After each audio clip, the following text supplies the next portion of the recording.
أستغفر الله العظيم الذي لا إله إلا هو الحي القيوم وأتوب إليه. أستغفر الله العظيم الذي لا إله إلا هو الحي القيوم وأتوب إليه. أستغفر الله العظيم الذي لا إله إلا هو الحي القيوم وأتوب إليه. أعوذ بالله من الشيطان الرجيم. بسم الله الرحمن الرحيم. السلام عليكم ورحمة الله وبركاته.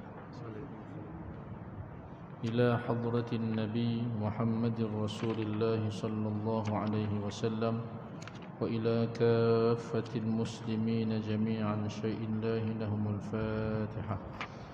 أعوذ بالله من الشيطان الرجيم. بسم الله الرحمن الرحيم. الحمد لله رب العالمين الرحمن الرحيم مالك يوم الدين إياك نعبد وإياك نستعين اهدنا الصراط المستقيم صراط الذين أنعمت عليهم غير المغضوب عليهم ولا الضالين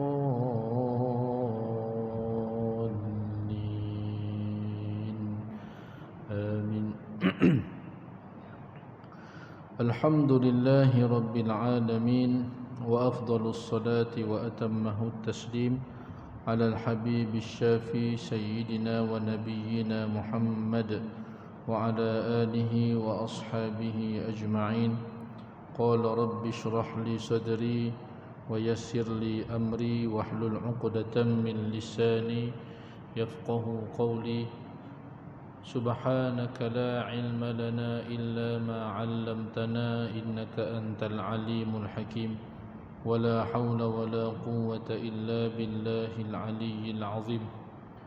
اللهم فقهنا في الدين وعلمنا التأويل. اللهم افتح علينا فتوح العارفين يا أرحم الراحمين. اللهم علمنا ما ينفعنا وانفعنا بما علمتنا. اللهم زدنا علما. اللهم ارزقنا فهما يا عليم. وصلى الله على سيدنا ونبينا محمد وعلى آله وأصحابه أجمعين. أما بعد. قال الله سبحانه وتعالى في القرآن العظيم بعد أعوذ بالله من الشيطان الرجيم وما أرسلناك إلا رحمة للعالمين. صدق الله العظيم. Al-Fadilah Tuan Imam, Al-Afadilah Tuan-tuan guru, para alim ulama, pengurusi dan seluruh ahli jawatan kuasa Masjid At-Taqwa, muslimin dan muslimat, hadirin dan hadirat yang dirahmati Allah Subhanahu wa taala sekalian. Alhamdulillah, pertama-tamanya dan selama-lamanya marilah sama-sama kita bersyukur kehadrat Allah Subhanahu wa taala kerana dengan kurniaan limpahan izinnya pada malam yang berbahagia ini kita dapat sama-sama berhimpun dan masing-masing pasanglah niat i'tikaf dalam rumah Allah Subhanahu wa taala ini. Semoga dengan keberadaan kita, duduknya kita di samping berada dalam majlis halaqah ilmu, Allah Subhanahu wa taala menerima ianya sebagai amal ibadah kita kepadanya, insya-Allah. Amin ya rabbal alamin. Insya-Allah para jemaah sekalian, seperti biasa dalam kita sama-sama menelusuri sirah Rasulullah sallallahu alaihi wasallam, kisah perjuangan yang sangat agung, marilah sama-sama terlebih dahulu kita basahkan lidah tanda bukti kecintaan kita kepada Nabi sallallahu alaihi wasallam, iaitu dengan sama-sama kita berselawat kepada Rasulullah sallallahu alaihi wasallam. Inna Allah wa malaikatahu yusalluna 'alan nabi ya ayyuhalladzina amanu sallu 'alaihi wa sallimu taslima.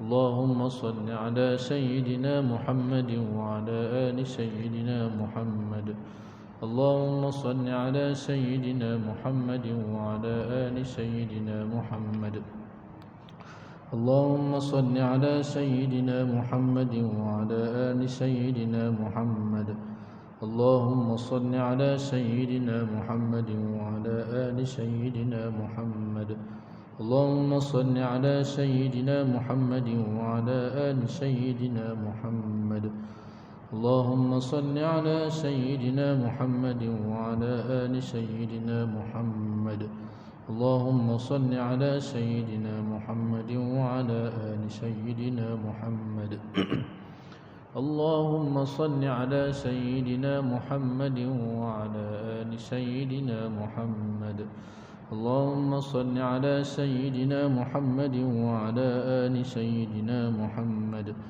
اللهم صل على سيدنا محمد وعلى آل سيدنا محمد اللهم صل على سيدنا محمد وعلى آل سيدنا محمد اللهم صل على سيدنا محمد وعلى آل سيدنا محمد اللهم صل على سيدنا محمد وعلى آل سيدنا محمد.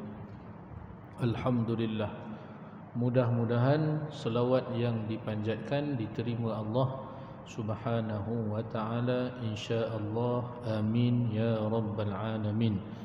Menerusi kitab Rahiqul Makhtum karangan Asy-Syaikh Shafiyur Rahman Al-Mubarakfuri rahimahullahu ta'ala, wa nafa'ana Allahu bi'ulumihi fid darain amin. Yang ada kitab boleh buka muka surat 303. Muka surat 303, tajuk Tentera Islam meneruskan perjalanannya. Muslimin dan muslimat, hadirin hadirat yang dirahmati Allah Subhanahu wa ta'ala sekalian, kemudian berangkatlah Rasulullah sallallahu alaihi wasallam, yakni berangkatlah Nabi sallallahu alaihi wasallam menuju ke medan Badar. Setelah baginda Rasulullah sallallahu alaihi wasallam menerima pandangan daripada pimpinan-pimpinan, iaitulah daripada wakil Muhajirin dan juga wakil daripada kalangan Ansar, sebagaimana yang telah kita sama-sama bincangkan pada kuliah yang lalu.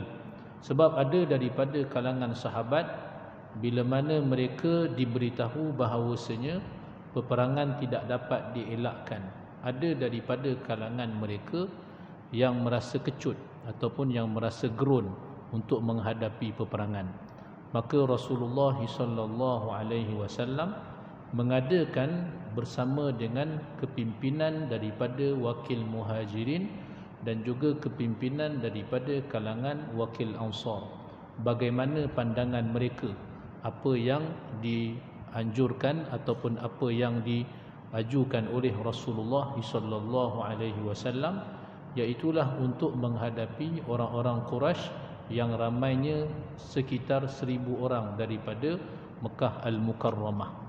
Jadi 3 orang daripada wakil Quraisy, subhanallah, semuanya bersama dengan Rasulullah sallallahu alaihi wasallam.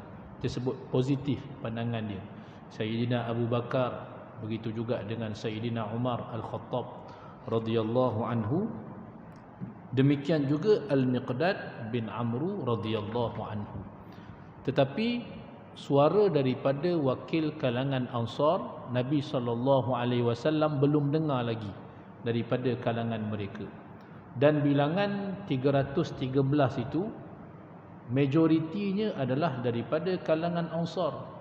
Cuma seramai 88 orang sahaja daripada kalangan Muhajirin, yang baki itu semuanya adalah daripada kalangan Ansar.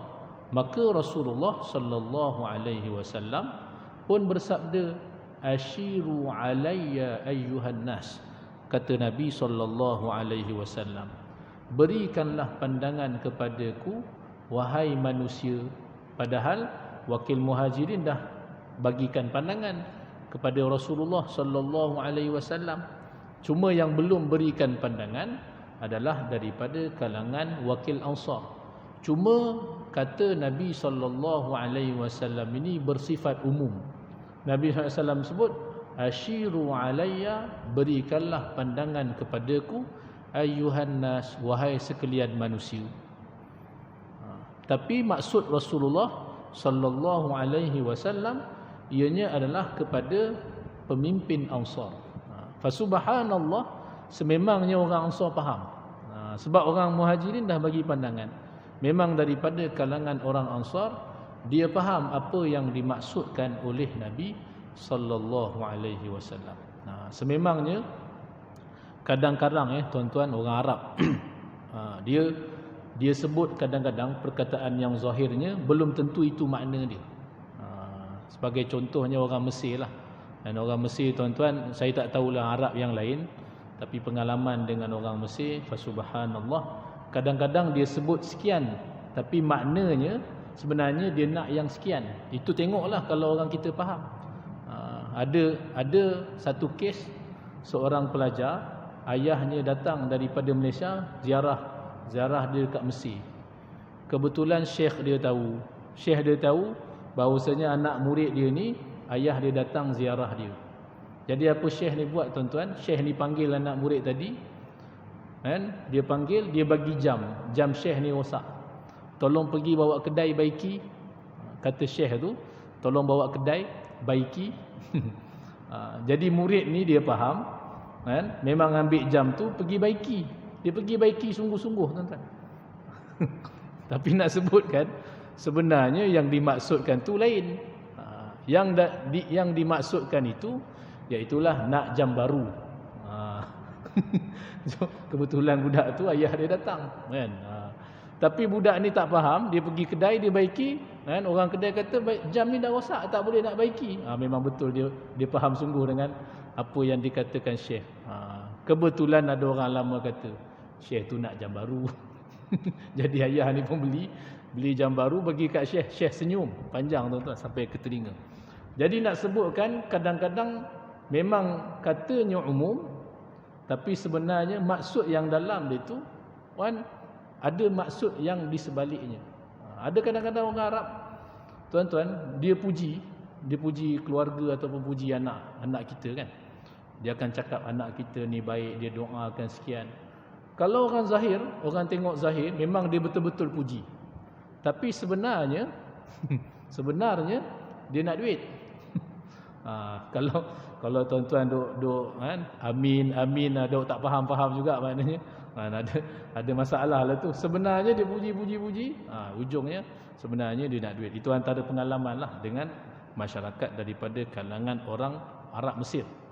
Dia ada makna dia tu, bukan saja-saja sebut.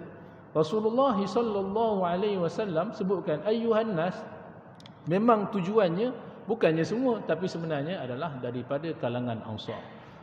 Maka bangunlah Sayyidina Sa'ad bin Mu'adh radhiyallahu anhu menyatakan kebersamaannya dengan Rasulullah sallallahu alaihi wasallam. Maka gembira Nabi sallallahu alaihi wasallam.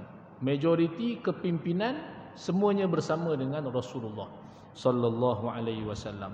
Maka kemudian berangkatlah Rasulullah sallallahu alaihi wasallam daripada Zafiran, lalu merentasi denai-denai yang dipanggil Al-Asafir.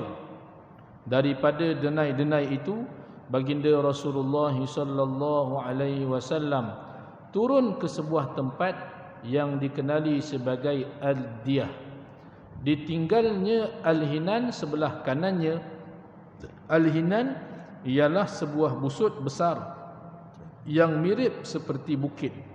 Kemudian baginda Rasulullah sallallahu alaihi wasallam sampai berhampiran dengan medan Badar.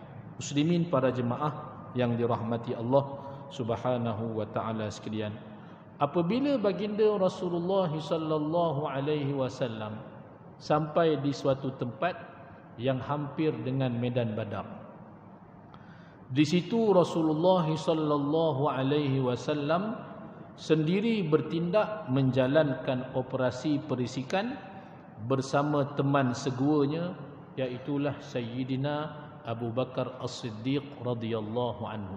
Kalau sebelum-sebelumnya memangnya Nabi SAW akan menghantar utusan. Tapi yang kali ini lain sikit. Biasanya operasi risikan Rasulullah SAW hantar sahabat, tapi sampai dekat dah ni. Di sini Nabi SAW melakukan risikan sendiri. Nabi SAW buat risikan dengan sahabat seguanya, iaitulah Sayyidina Abu Bakar As-Siddiq radhiyallahu anhu.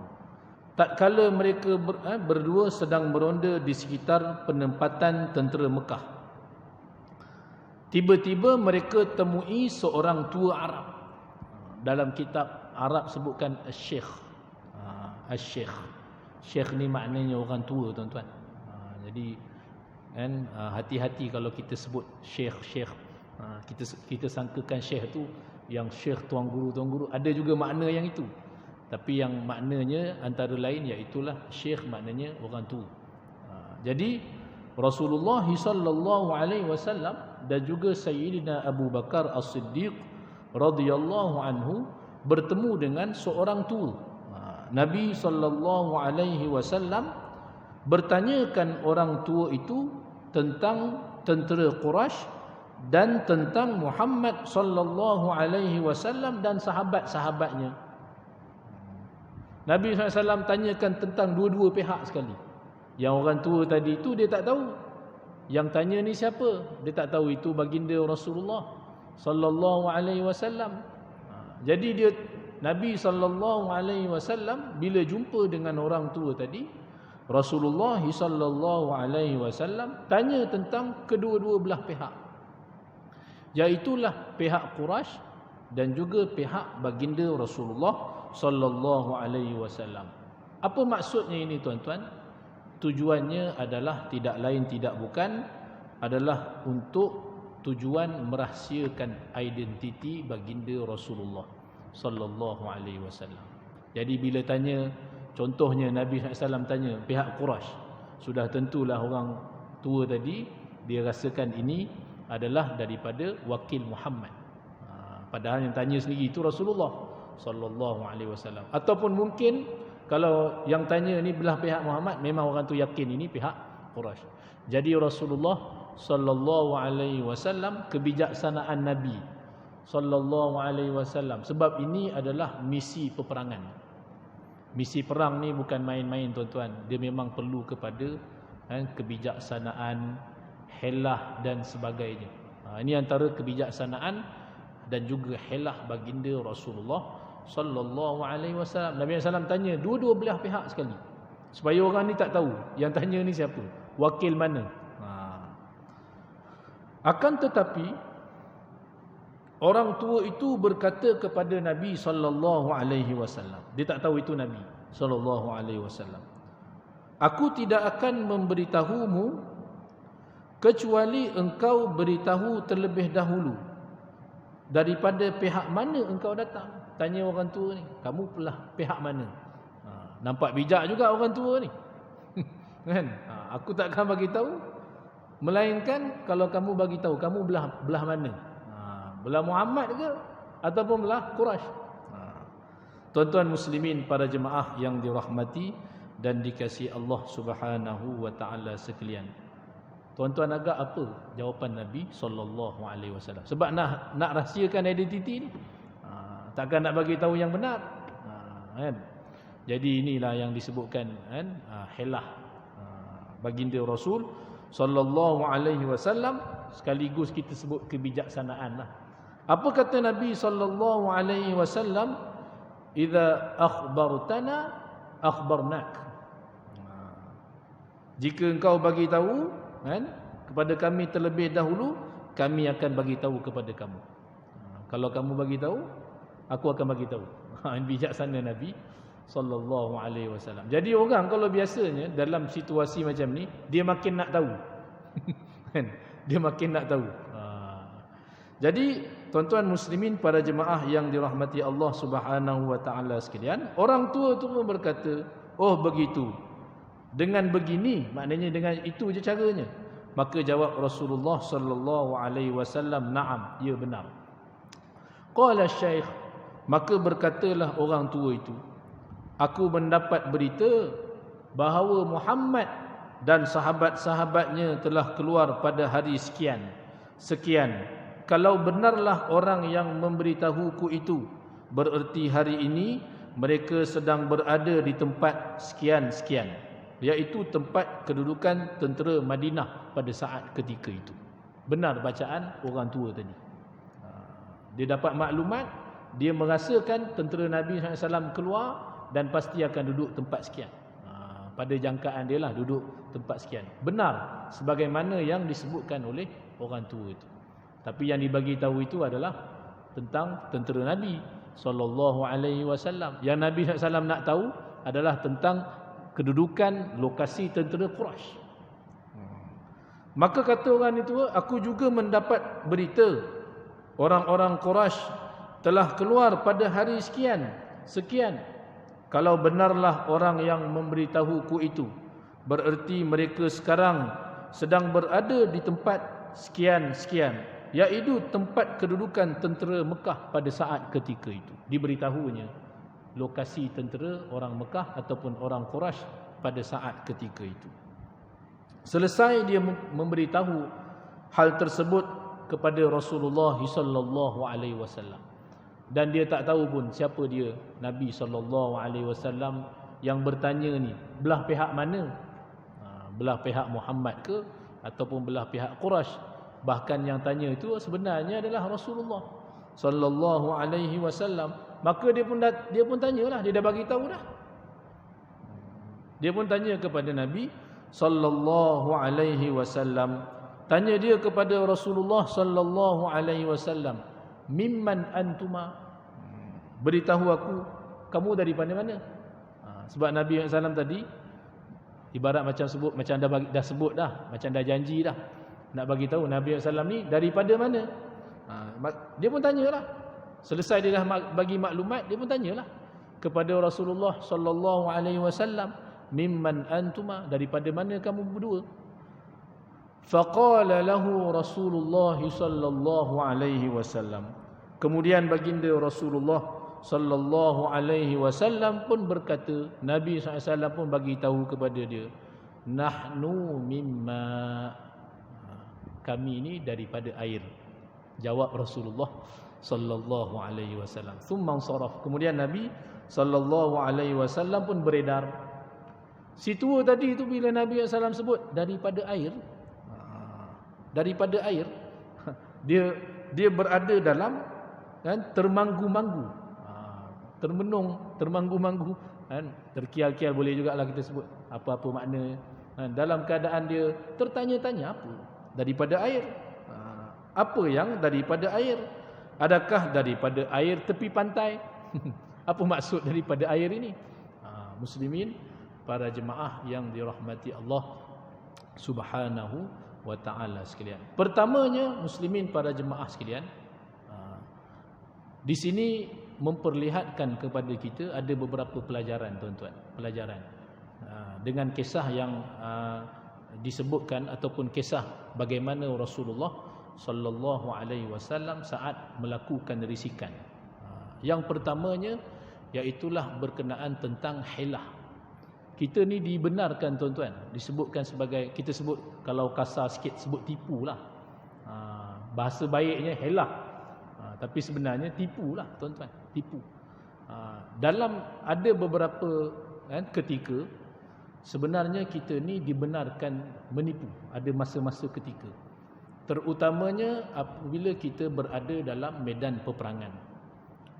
Kita tak boleh nak cakap benar, tuan-tuan. Kalau cakap benar, bagi tahu daripada pihak mana, boleh membahayakan pasukan tentera pihak kita. Kalau bagi tahu betul-betul, bahaya. Sebab itu pada saat ketika berperang dibenarkan untuk melakukan hilah, yang kita sebut juga sebagai tipu sunat. Bahkan hatta dalam rumah tangga pun ada kalanya dan ketikanya kita dibenarkan untuk, maknanya kita sebut hilah ataupun tipu lah. Kadang-kadang isteri masak penat dia masak, suami balik bagi kat suami makan, tanya si isteri ni, sedap tak saya masak abang. Si suami pada saat ketika itu mesti jawab sedap.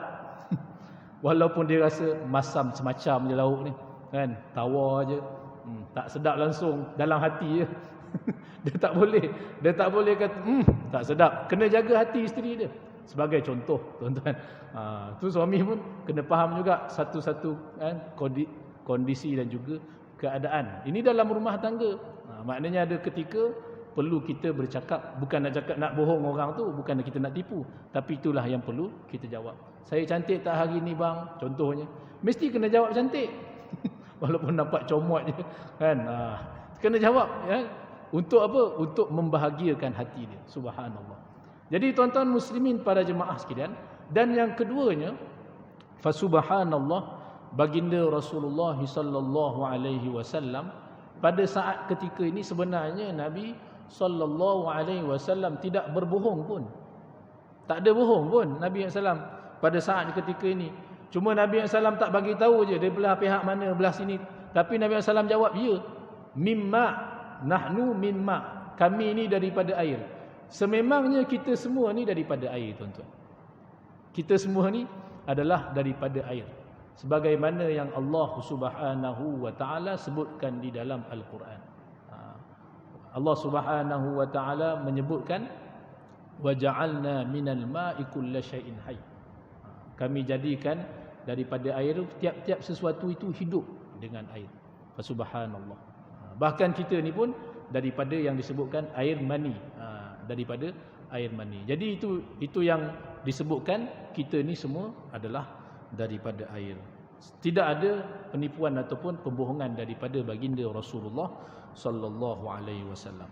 Cuma soalan yang dimaksudkan oleh orang tua ni, ianya memanglah tak dijawab oleh Nabi sallallahu alaihi wasallam kerana menjaga keselamatan dan juga maslahah ketenteraan pada saat ketika itu.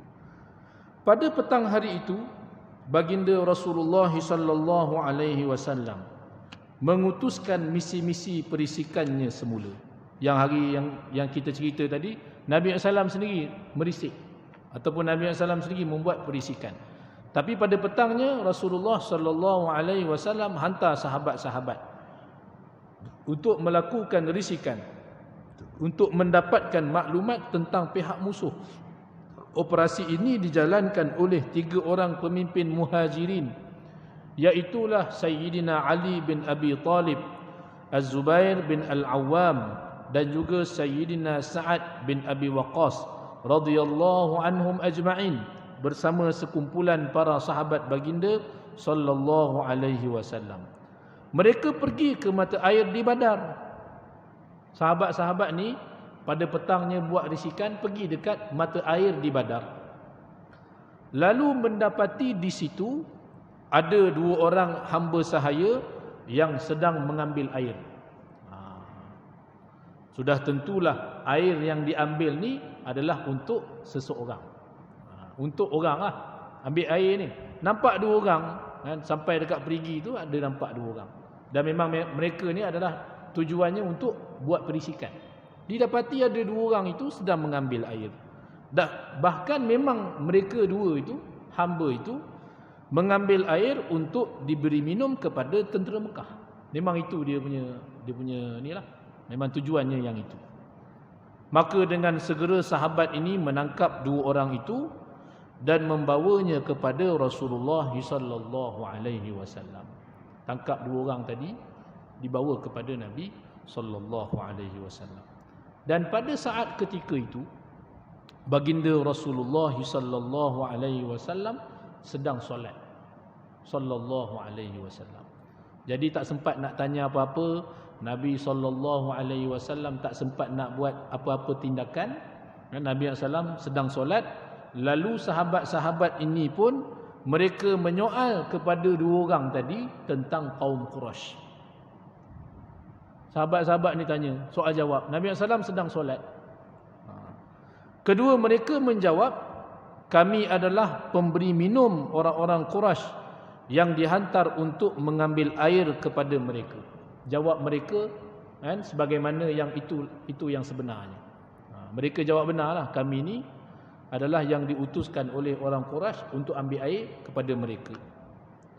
Tetapi kumpulan perisik itu tidak suka dengan jawapan itu, kerana mereka mengharapkan dua orang hamba ini adalah wakil Abu Sufyan, yakni daripada wakil yang membawa barang dagangan tu. Perisik-perisik ni mengharapkan kalau boleh yang dua orang ini adalah daripada wakil rombongan dagang Abu Sufyan. Kerana mereka masih lagi tersimpan hasrat untuk menguasai kafilah perdagangan Abu Sufyan. Ada juga rasa maknanya nak menguasai rombongan dagang tersebut, walaupun sebenarnya rombongan dagang tu dah selamat dah. Lantaran itu mereka memukul kedua orang hamba itu, sehingga memaksa mereka berdua mengaku dan berkata, kami ini wakil Abu Sufyan, tetapi mereka telah meninggalkan kami. Maknanya yang pertama tadi sebenarnya dia dah cakap betul dah, tetapi disebabkan sahabat-sahabat ataupun perisik-perisik ni, dia mengharapkan agar supaya dua orang wakil ataupun dua orang hamba ini adalah daripada wakil Abu Sufyan, maka dipukulnya dua orang itu. Padahal dia dah cakap betul dah. Sehingga akhirnya mereka terpaksa berkata tidak benar. Dia kata kami ini memang adalah wakil Abu Sufyan, kami tertinggal. Setelah Rasulullah sallallahu alaihi wasallam selesai solat, baginda Rasulullah sallallahu alaihi wasallam menegur sahabat-sahabat. Nabi sallallahu alaihi wasallam menegur dengan berkata, idza sadaqakum darabtumuhuma. Apabila mereka berdua berkata benar, kamu pukul mereka berdua, kata Nabi sallallahu alaihi wasallam. Demi Allah, tetapi bila mereka bercakap bohong, kamu biarkan, kata Rasulullah sallallahu alaihi wasallam. Demi Allah, mereka ini bercakap benar. Mereka ini adalah daripada kumpulan Quraisy. Kemudian baginda Rasulullah sallallahu alaihi wasallam berbicara dengan dua orang mereka dengan kata Nabi sallallahu alaihi wasallam, beritahu aku tentang pihak Quraisy. Tanya Rasulullah sallallahu alaihi wasallam kepada mereka berdua. Lalu mereka berdua menjawab, mereka berada di belakang bukit kecil ini yang boleh dilihat daripada lembah yang jauh, yakni daripada Madinah. Orang itu bagi tahu di mana lokasi orang Quraisy, sebagaimana yang ditanya oleh Rasulullah sallallahu alaihi wasallam. Baginda Rasulullah sallallahu alaihi wasallam lalu bertanya lagi kepada mereka berdua. Kam al-qaum? Tanya Nabi sallallahu alaihi wasallam. Berapa bilangan mereka? Tanya Rasulullah sallallahu alaihi wasallam. Jawab mereka berdua, kami tidak tahu. Memang dia tak tahu berapa bilangan. Lalu baginda Rasulullah sallallahu alaihi wasallam bertanya, berapa ekor unta mereka sembelih setiap hari? Ini semua soalan-soalan, tuan-tuan, soalan-soalan yang bijaksana daripada junjungan besar baginda Nabi kita Nabi Muhammad sallallahu alaihi wasallam. Kam yanhiruna kulla yaum? Tanya Nabi sallallahu alaihi wasallam. Berapa hari, berapa ekor satu hari mereka sembelih unta?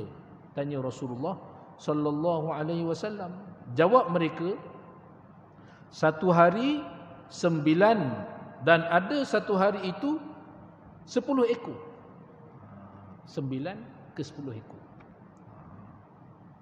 Lalu Rasulullah sallallahu alaihi wasallam berkata, kaum itu seramai antara 900 ke 1000 orang. Subhanallah. Ini bijaksana Nabi sallallahu alaihi wasallam. Bilangan maknanya kalau orang Arab lah, lebih kurang kalau satu ekor unta tu maknanya makanan biasanya dimakan oleh seramai 100 orang. Lebih kurang macam itulah. Jadi kalau satu hari disembelihnya 9 ekor, ada kalanya 10 ekor, maknanya bilangan mereka ni sekitar 900 ke 1000 orang. Subhanallah. Maknanya nisbah satu ekor itu seramai 100 orang. Itu yang masa perang tuan-tuan. Yang hari ini pelik lagi. Kadang-kadang kita tengok viral kan, 1 ekor unta makan 10 orang je tuan-tuan. Makan tu 10 orang, tak tahu makan macam mana, pelik. Itu dah masuk kes membazir tuan-tuan, membazir, ya Allah. Memang minta maaf sebutlah, kadang-kadang masyarakat Arab masyarakat Arab dia kadang-kadang bila time makan, dia memang makan dia agak bersungguh-sungguh. Yakni saat mempersembahkan makanan, itu memang dia beria sungguh. Kadang-kadang makan 2 orang kita sebut nafarain, pergi kedai nasi mandi bukan Malaysia lah, pergi negara Arab. Kadang untuk minta kan, untuk 2 orang, sekali dia bagi macam untuk 10 orang. Kita orang Malaysia kita tengok, boleh habis ke 2 orang? Punya banyak. Sebenarnya jangan kata kita, dia orang pun sebenarnya pun tak habis. Tuan-tuan tengok dia orang makan, sebenarnya tak habis pun. Tapi memang dia punya adat je, memang menjadi kebiasaannya. Bukan semualah, minta maaf saya sebut. Memang adatnya dia punya kan, untuk makan tu dia nak bangkitkan rasa selera tu bila tengok banyak. Rasa semangat, biar nampak banyak kambing, biar nampak banyak nasi. Ada satu kedai saya pergi tuan-tuan, yang ni di Syria mencerita kan. Kami orang Malaysia biasalah kalau makan tu kan, kalau 2 orang biasa ambil untuk seorang makan lah. Kena pula tengah belajar, memang duit tak banyak, jadi memang safe lah ambil untuk seorang makan kan. Untuk seorang makan, kita makan 2 orang. Jadi kalau nasi tak cukup, minta tambah. Itu biasalah. Tapi yang geng sebelah, subhanallah, ada 3 orang, dia ambil untuk 3 orang makan. Memang penuh lah nasi. Jadi makan-makan, tuan-tuan, nasi tak habis lagi, banyak lagi. Saya tengok, dia minta tambah nasi. Ya Allah, minta tambah nasi. Nasi ada lagi, minta tambah. Supaya apa? Supaya nampak banyak nasi. Dan tambah tu, kata tokey kedai, free. Tambah nasi, ketika nasi ada, free. Jadi saya ni dengan sahabat tu, nasi dah habis, minta tambah kan? Kalau nasi tambah ketika nasi dah habis, yang itu kena bayar. Pelik kan? Sebab apa? Sebab dia nak untuk supaya datangkan semangat tu, itu boleh tambah. Itu pelik lah. Jadi berdebat jugalah dengan tokey dia, apa membazir sebagai, yang itu kamu bagi tambah, yang kami ni dah habis nasi kena tambah, kena bayar pula, yang itu tambah free sebab nasi ada, syarat dia nasi ada, tambah free. Macam tu pula, pelik. Jadi itu antara kita sebut adat, sebenarnya adat yang tidak baik. Tu yang kadang-kadang kan, apa nama ni tuan-tuan, seekor kambing 4 orang makan. Kan? 1 ekor unta 10 orang makan. Dalam video tu makan tak habis pun. Tapi apa? Sebab nak memenuhi rasa nafsu itu, kepuasan hawa nafsu itu. Wal-iazubillah min zalik. Semoga Allah Subhanahu wa taala menyelamatkan kita. Makanlah sebagaimana yang diajarkan oleh baginda Rasulullah sallallahu alaihi wasallam. Berpada-pada dalam makan. Jangan membazir. Tak kiralah Arab ke tak Arab kan. Kalau membazir itu amalan syaitan. Makan tak habis, amalan syaitan. Baik, muslimin para jemaah sekalian, Nabi SAW tanya kan, dia jawab 9, antara 9 ekor ke 10 ekor. Nabi SAW berkata bilangan mereka antara 900 orang ke 1000 orang. Memang tepat. Bacaan baginda Rasulullah SAW. Lalu baginda Rasulullah SAW berkata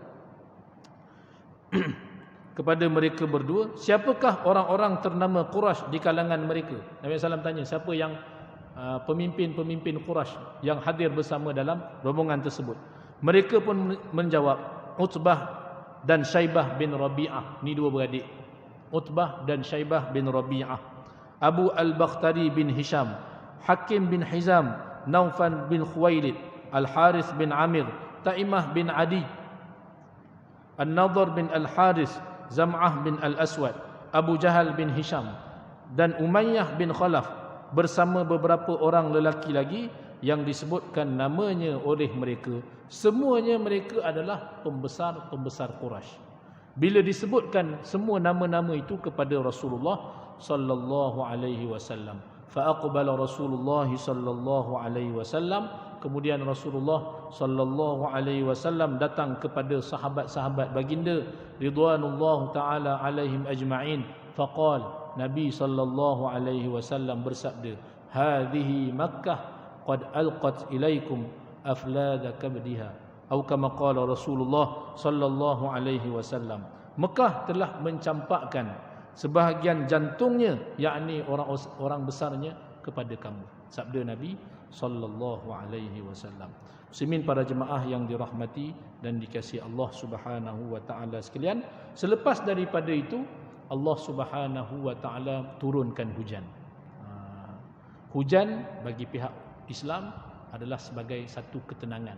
Insya-Allah yang ini insya-Allah kita akan cuba sambung lagi pada kuliah yang akan datang. Wallahu Subhanahu wa taala a'la wa a'lam.